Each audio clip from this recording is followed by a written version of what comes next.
자, 이번 시간은 M&A 실무에 대해서 얘기해 보도록 하겠습니다. 첫 번째는 M&A 절차 부분인데요. M&A 절차 흐름에 대해서 제가 말씀드리겠습니다. M&A 절차는 매수인 기준과 매도인 기준으로 제가 나눠봤고요. 그럼 매수인과 매도인 기준을 봤을 때 M&A 절차가 어떤 것들이 있는지 제가 말씀드리도록 하겠습니다. M&A 절차는 크게 전략 수립, M&A 대상 선정, 실사 및 기업가치평가, 협상, 계약 및 거래 실행, 그 다음에 사후 조치, PMI, 이게 마지막이 되겠고요. 매수인 기준으로 봤을 때는 처음에 M&A 전략 수립 부분이 상당히 중요합니다. M&A를 하기 위해서 일단은 M&A 전략을 세워야 되는 부분이 있는데, M&A 전략은 결국 TFT를 구성을 하고 인수자문사를 선정을 하고 M&A 전략을 도출, 그 다음에 M&A 추진을 수립하고 장기 발전 계획까지 수립하는 부분이 M&A 전략 수립 부분이 되겠고요. 그 다음에는 이런 것들이 통체적으로 다 됐을 때는 기업은 M&A 대상을 선정을 하게 됩니다.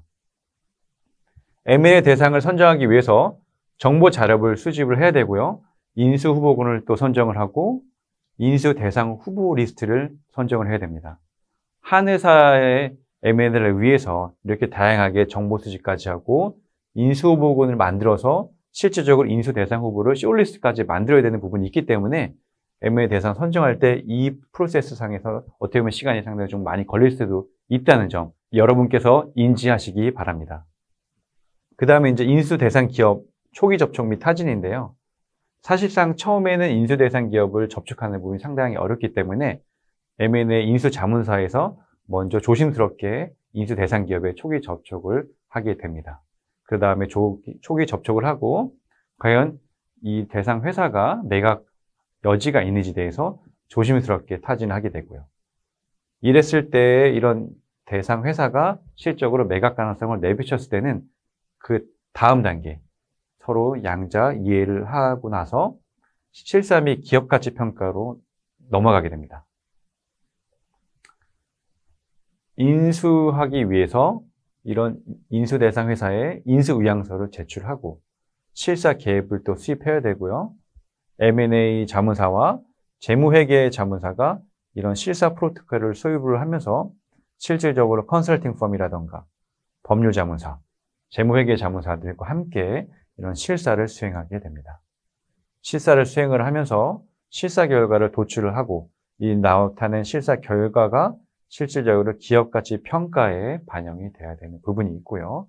마지막으로 인수가액 도출과 시너지 평가, 이 부분이 총 실사 및 기업가치 평가에 해당되는 부분입니다. 다음 프로세스는 협상 부분인데요.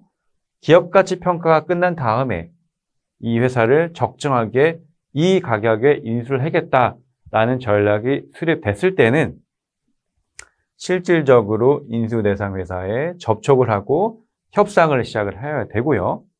접촉 및 협상을 하면서 SPA 계약을 협상을 해야 됩니다. 그래서 법률 자문사의 이런 도움을 통해서 법률 자문사의 도움으로 SPA 계약을 이제 체결을 하게 되고요. 그 다음에 인수 구조까지 최종적으로 협상을 하면서 클로징이 되어야 되는 부분입니다. 그래서 제가 지금 클로징까지 말씀을 드렸는데요. SPA 계약과 인수구조가 다 이제 셋을 되면은 실질적으로 계약과 거래 시작이 되게 됩니다. 그래서 최종 거래 구조까지 합의가 되고요. 그 다음에 SPA 계약 체결, 거래대금 지급, 그 다음에 마지막 부분을 PMI 계획까지 수립을 해야 되는 부분이고요.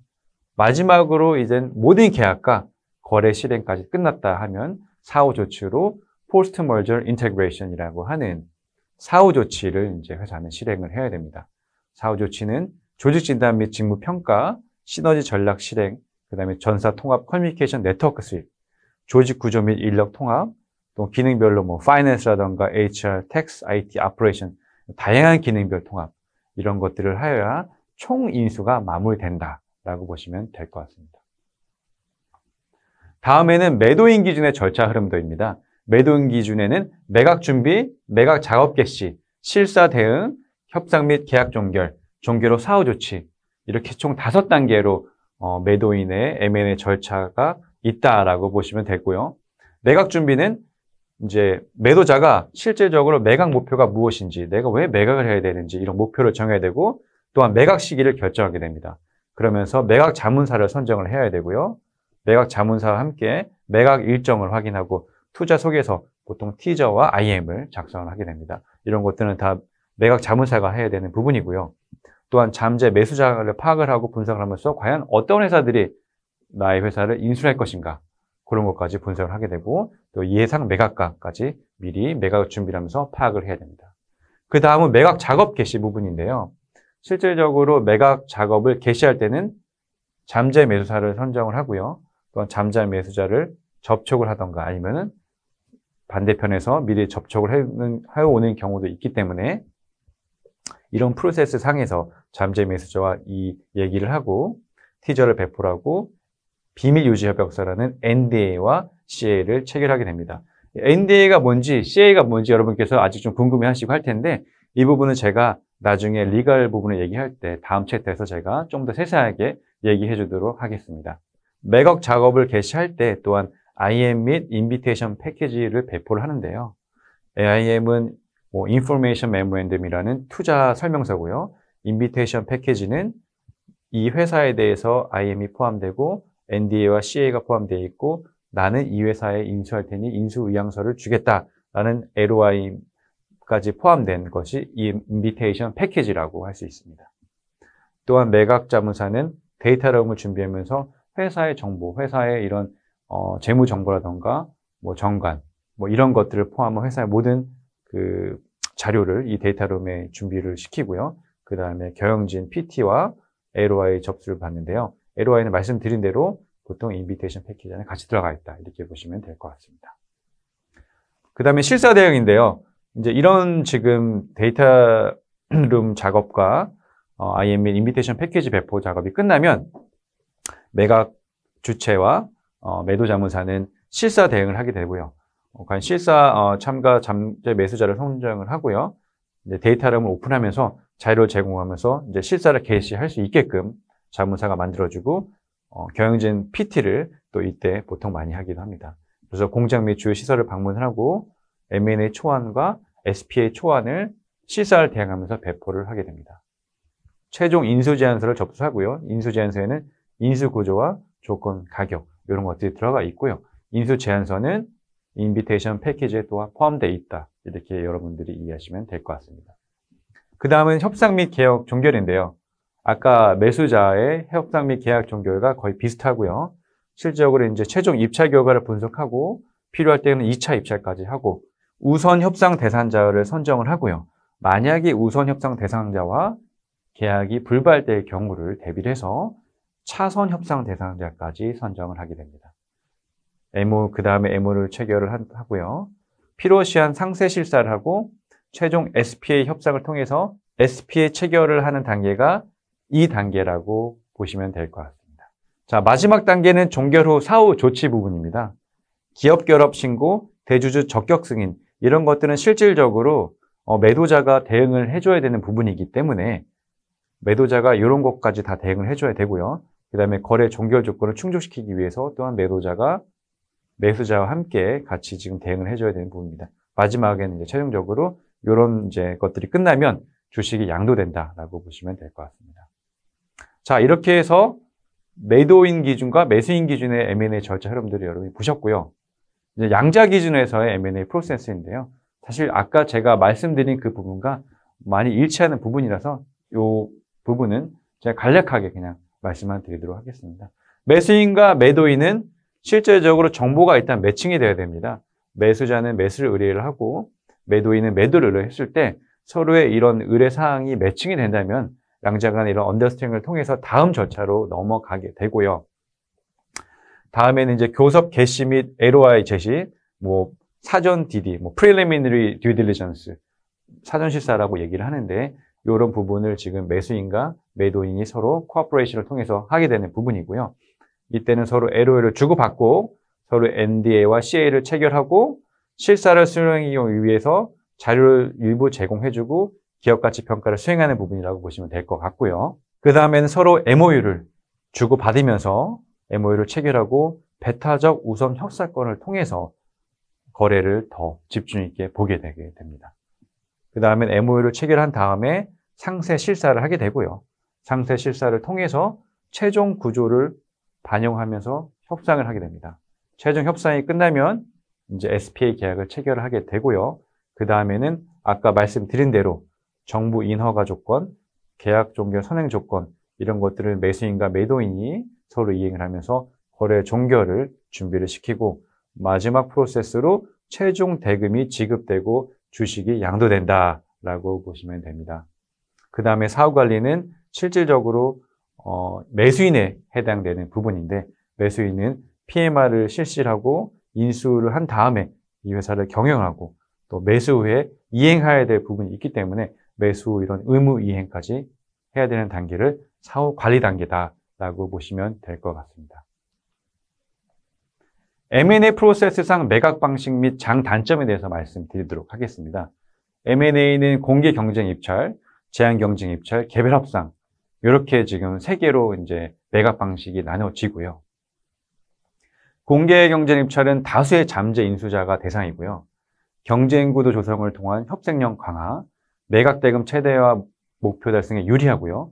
매각 절차의 공정성, 객관성, 투명성 이런 것들이 지금 장점으로 여러분들이 보실 수 있습니다. 또한 단점이라고 하면 상당히 많은 참여자들이 또 오기 때문에 다수의 잠재 인수자들이 이런 회사를 볼 때는 회사 기밀의 유출 가능성이 상대로 좀 높고요. 보안을 원하는 투자자는 그래서 배제가 되기도 합니다. 또한 매각 절차의 탄력적 진행이 당연히 어렵겠죠. 다양한 이제 잠재 인수자들이 들어온다면 너무나 대응해야 될 회사들이 많기 때문에 탄력적으로 매각 절차 진행이 어렵다. 이 부분 여러분들이 꼭 아시면 좋겠고, 특이사항으로는 이제 지금 공정 경제 입찰이 어떻게 보면 시장에서는 가장 활성화된 그런 지금 매각 구조라고 보시면 되고요. 최근에 다세 사례가 또 존재하고 유력하고 경쟁력 있는 투자자가 또 다수 존재할 수 있기 때문에 경쟁을 붙여서 어떻게 보면 최고가를 받을 수 있는 그런 전략이 공개 경쟁 입찰이라고 보시면 될 것 같습니다. 두 번째는 제한 경쟁 입찰입니다. 소수의 선별된 잠재 인수자를 대상으로 하고요. 선별된 투자자에게 적극적인 마케팅을 통해서 제한 경쟁 입찰을 붙이고 개별 협상 방식 대비 매각 절차의 공정성, 객관성, 투명성이 좀 확보되는 것이 장점이고요. 그 다음에 적절한 수준의 경쟁 환경이 조성이 가능하기 때문에 매각 대금 최대화를 위한 차선안으로 보시면 될 것 같습니다. 자, 단점으로는 만약에 유력한 인수 후보자가 유치가 실패된다면은 매각 대금 최대화 달성이 또한 어렵게 될 수도 있고요. 개별 협상보다 신축적 대응이 결여되는 부분이 있고 개별 협상에 비해 회사가 기밀 유출 가능성이 좀 높다. 그렇게 보시면 될 것 같습니다. 특이사항으로는 상대적으로 좀 공격성이 낮은 시장이고요. 소수 유력 투자자가 대상이 되는 시장이기 때문에 소수의 투자자들만 통해서 입찰을 받는 그런 것이 제한 경제 입찰이다라고 보시면 될 것 같습니다. 마지막으로는 개별 협상, 1대1 협상, 프라이빗 협상, 보통 이렇게 부르기도 하는데요. 개별 협상은 그냥 잠재 인수자의 개별 협상 진행으로 보시면 될 것 같고, 장점으로는 경쟁 입찰을 비선호하는 투자자를 유인할 수가 있고요.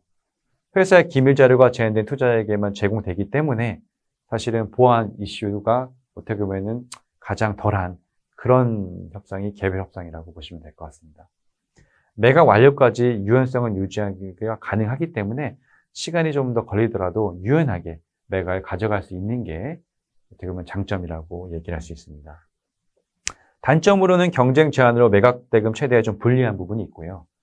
공정성, 투명성, 명분 확보에 조금 불리하죠. 아무래도 개별 협상이기 때문에 이 개별적 협상이 게 과연 공정하냐, 투명하냐, 그거는 매도자와 매수자의 이해 부분에 따라 달라지기 때문에 이 부분은 조금 단점이라고 볼 수 있고요. 또한 중요 투자자가 이탈할 시엔 협상하는데 애로사항이 발생할 수가 있다. 어떻게 보면은 한 명의 매수자와 협상할 때는 다수의 매수자와 협상할 때보다 사실은 협상이 좀 불리하다는 그런 사항이 있죠.